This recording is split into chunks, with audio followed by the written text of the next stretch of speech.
네, 오늘은 뿌리와 열매, 하나님 나라의 전입신고, 세대주 예수. 뿌리와 열매, 하나님 나라의 전입신고, 세대주 예수라는 제목으로 하나님 말씀 증거하겠습니다. 바울이 기록한 이 편지는 갈라디아 지방에 있는 교회들에게 회람용으로 돌려보라고 보내진 것이었습니다.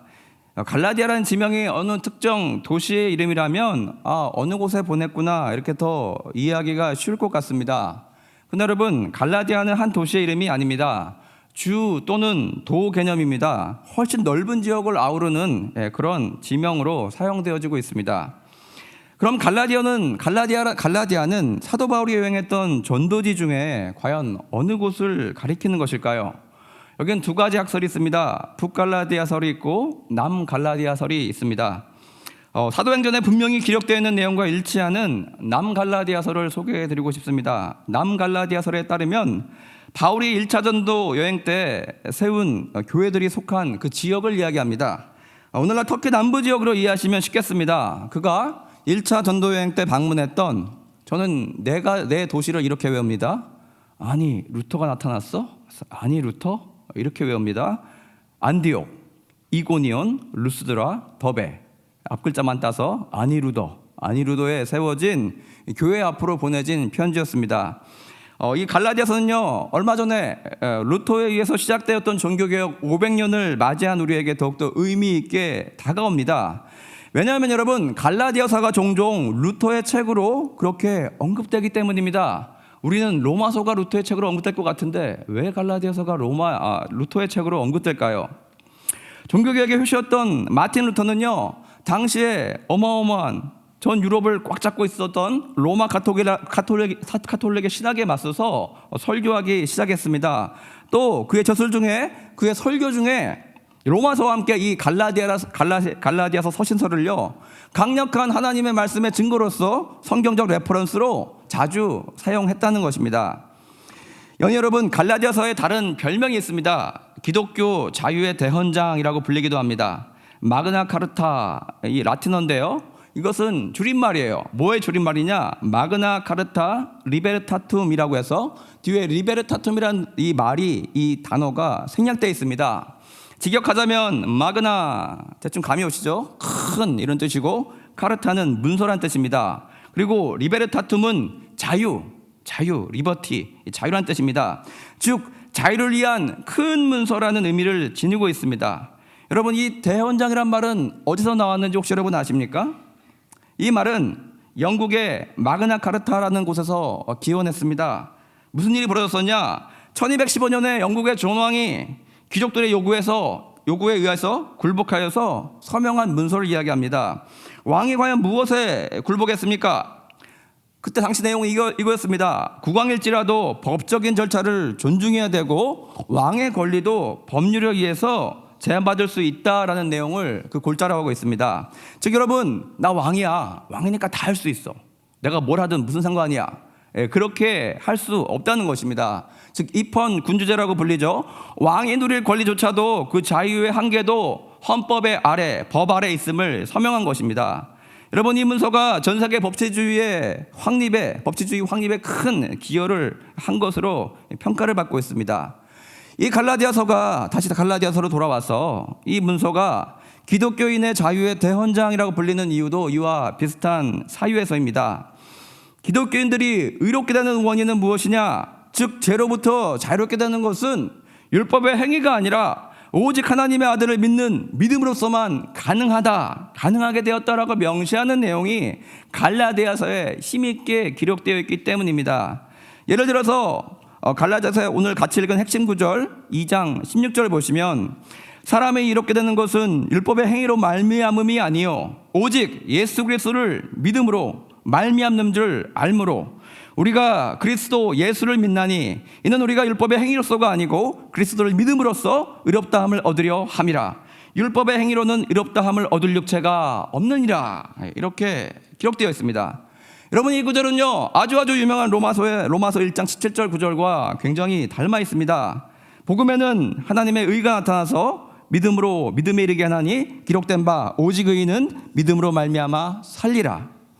즉 여러분, 성경을 통독해 내려가실 때 로마서와 갈라디아서를 만나게 된다면 이 내용은 믿음으로써, 오직 믿음으로써 의롭게 된다라는 그것이 주제구나, 그렇게 여러분 그 내용을 파악하시면서 읽으시면 좋을 것 같습니다. 바울의 편지가 여러분 이렇게 가장 기초적이고 핵심적인 진리를 다루는 데는 당시에 이유가 있었습니다. 그것은 바로 편지의 수신자들이 복음을 직접 바울로부터 전해 듣지 못했거나 이제 막 걸음마를 시작한 그런 어린 교회들이었기 때문입니다. 예를 들어 여러분, 로마서의 수신자였던 로마 교회 성도들은요, 아직 사도들을 만난 적이 없어요. 하지만 저들의 복음이 시작되어서 교회가 그 가운데 세워졌다는 것입니다. 여러분, 갈라디아서에 등장하는 교회들도요, 사도 바울이 1차 전도 여행 때 이제 막 방문해서 세웠던 아주 어린 그런 교회들이었기 때문입니다. 2017년으로 기억합니다. 여러분, 죄와 벌이란 영화가 누적 관객이 1,400만을 돌파했었습니다. 이는 당시 이순신 장군 이야기를 다룬 명량에 이어서요, 한국에서 두 번째로 많이 본 영화가 되었습니다. 과거에 보신 분은 아시겠지만 여러분, 이 영화 한국의 사후 세계에 대해서 다루고 있습니다.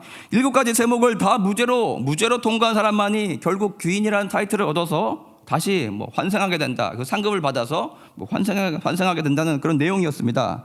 마치 여러분, 법정 드라마와 같이 그 7단계 각 단계를 거칠 때마다 심판관 앞에서 죽은 이에 대한 고발과 그를 변호하는 내용이 반복되어지는 그런 이야기 구조입니다.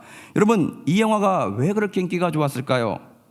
왜냐하면 우리는요, 알게 모르게 우리 내면 속에 선과 악에 대한 인간적인 정서가 누구나 녹아있기 때문입니다. 즉 무슨 뜻이냐? 착한 일을 많이 한 사람이 의인이 되고 악을 행한 사람은 악인이 되어 심판을 받는다는 인본주의적인 해석이 우리의 모든 관객들의 구미를 당겼다는 것입니다.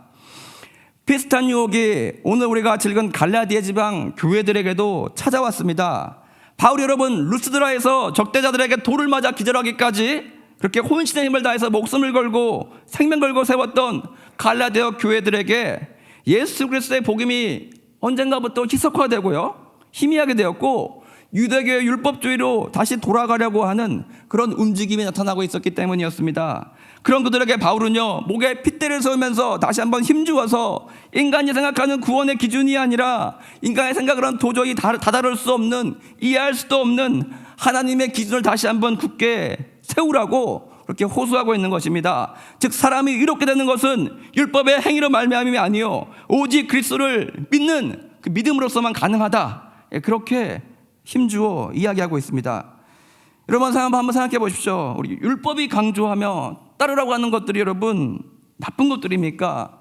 개념이 없는 행동들입니까? 이웃들에게 폐를 끼치는 그런 행동들입니까? 우리 여러분, 율법을 철저하게 지킨 사람들요, 이웃들로부터 성자다 그런 칭호를 받을 만한 그런 사람들일 것입니다. 어디를 가나 환영을 받는 도덕적인 사람들일 것입니다. 그러나 여러분, 성경은요, 우리 인간의 눈에 비친 판단, 그것은 너의 판단일 뿐 하나님의 기준은 너의 것과 완연하게 다르다라고 이야기하고 있습니다. 즉 극단적인 예로 여러분, 십자가에 달린 우편강도 인생을 막장으로 살면서 율법적으로 죽어 마땅한 그 범죄를 저지르고 십자가에 달렸지만 곁에 달리신 예수님을 마지막 순간 바라보고 예수를 믿음으로써 천국에 가게 되었습니다. 즉 여러분, 의인의 그룹에 속하게 되었어요. 반대로 여러분, 바리새인들 인간의 눈으로 볼 때 율법의 신봉자였습니다. 이스라엘 백성들에게 존경을 받기 부족하지 않는 그런 경건의 모습과 도덕적인 삶이 그들의 인생 가운데 늘 있었다는 것입니다. 그런데 여러분, 저들은 예수를 인정하지 않았습니다. 예수를 따르지 않았습니다. 예수를 믿지 않았습니다. 그렇기에 예수님께서는요, 그런 저들을 독사의 자식들이라고 부르시면서 너희보다 예수를 믿고 회개한 창기와 세리가 먼저 하나님 나라에 들어가게 될 것이다, 그렇게 선포하셨습니다. 오늘날 우리 그리스도인들은 종종 교회 생활을 신앙으로 평가하는 경향이 있습니다. 그래서 여러분, 교회 활동이 많으면 우리의 믿음이 좋은 것으로 그렇게 인식되어지곤 합니다. 그렇지만 여러분, 이것은 참으로 위험한 생각입니다.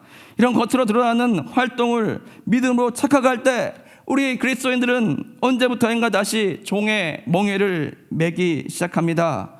그렇게 여러분, 성령으로 아름답게 힘있게 시작되었던 봉사와 선행이 어느새 의인의 기준으로 둔갑하면서 육체의 증거로서 자신의 신앙을 증명하려 하는 그런 잘못된 유혹에 빠지게 된다는 것입니다. 따라서 여러분, 우리는 신앙의 연수가 오래됐을수록, 오랫동안 교회의 무거운 중책을 맡아왔을수록 더더욱 그리스도의 십자가와 그리스도의 자유를 외친 이 사도 바울의 목소리에 다시 한번 귀를 기울여야 한다는 것입니다.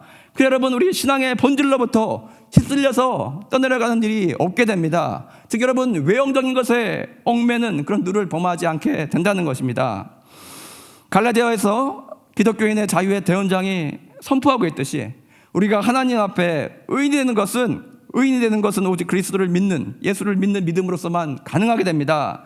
물론 여러분, 예수님을 믿음으로써 삶이 변화되어서 우리 삶 가운데 나타나는 경건하고 도덕적인 삶, 분명 아름다운 것입니다. 이는 십자가를 통과한 모든 이들에게 자연스럽게 따라와야 할 부속물인 것입니다. 그러나 여러분, 분명히 기억하십시오. 이것이 믿음의 본질을 결코 대체할 수 없다는 것입니다. 이것은 신앙의 액세서리와 같은 그런 것들입니다. 무슨 의미냐? 있으면 더 좋고 더 아름답고 더 향기롭지만 이런 성화된 성품과 행동들이 결코 여러분의 믿음을 증명할 수 있는 것이 아니라는 것입니다. 성화된 삶을 강조하다가, 그렇게 성화된 삶만을 강조하다가 믿음의 시작점마저 여러분 놓쳐버리고 망각해버린 로마 가톨릭이 범했던 그런 잘못을, 우를 다시 범하는 저와 여러분이 되지 않기를 저는 소망합니다. 교회 생활에서 여러분, 봉사와 섬김 외에서 대외적인 활동도 의무감이나 책임감으로 해야 할 일이 많습니다. 하지만 여러분, 그것은 하나님 앞에서 의를 얻는 기준이 아님을 분명히 기억하시기 바랍니다. 복음의 진리는 예수 그리스도 십자가의 공로 외에는 그 어떤 것도 더해질 수 없다는 것입니다. 하나님을 예배하고 그분의 임재를 열망하는 복음적인 것들은 등한시하면서 수많은 활동들을 통해서 하나님 앞에 혹은 사람들 앞에서 자신의 존재를 드러내려는, 확인하려는 것은 수많은 그리스도인들이 빠졌던 잘못된 오류, 그 신앙적인 오류와 결코 다르지 않다는 것입니다. 비텐베르크를 지나던 한 여행객이요, 루터를 만나보고 싶었어요. 그래서 물어물어서 루터의 집을 찾았습니다. 그래서 그 문을 두들겼어요. 그랬더니 마침 루터가 나왔습니다.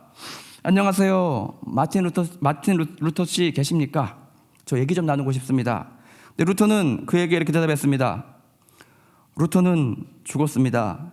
이제는 그리스도께서 여기 사십니다. 우리는 봉사나 섬김의 활동에 앞서서, 나서기 앞서서 반드시 오늘 우리가 같이 읽은 갈라디아서 2장 20절의 내용을 반드시 점검해 봐야 됩니다. 내가 그리스도와 함께 십자가에 못 박혔나니 그런즉 이제는 내가 사는 것이 아니요 오직 내 안에 그리스도께서 사시는 것이라. 이제 내가 육체 가운데 사는 것은 나를 사랑하사 나를 위하여 자기를 버리신 하나님의 아들을 믿는 믿음 안에서 사는 것이라. 이것을 통과하지 못한 선행과 봉사는요, 내가 하는 것이 됩니다. 이 구절을 통과한 선행과 봉사는요, 내가 아닌 내 안에 사시는 그리스도께서 하시는 것이 됩니다. 이것을 통과하지 못한 사람은요, 섬김과 봉사에서 여러분 자유롭지 못하게 되고 어느덧 무거운 짐으로 그 인생 가운데 느껴지게 된다는 것입니다. 이것을 통과한 사람은 본질로부터 변화되어서 맺혀진 성령의 열매로서 기쁨과 자유를 누리면서 즐겁게 섬김과 봉사를 할 수 있게 됩니다. 여러분, 오늘 이 새벽 이 믿음의 핵심 진리를 다시 한번 붙드시고 우리 믿음의 본질을 점검해보는 시간 되어지길 소망합니다. 항상 믿음의 뿌리를 먼저 올바로 내리시길 바랍니다. 하나님의 인도하심을 따라서 주께서 우리 믿음의 뿌리로부터 공급되어지는 이 진액을 힘입어서 그렇게 아름답고 향기로운 열매 맺는 저와 여러분 되시길 소망합니다. 여러분 안에 영적인 전입신고로 인하여서 더 이상 세대주가 여러분이 아닌 예수 그리스도로 등록되어지고 바꾸어지는 그런 하나님의 은혜가 넘쳐나길 소망합니다. 아멘. 다 같이 한번 은혜 찬양하시고 기도함 나가겠습니다.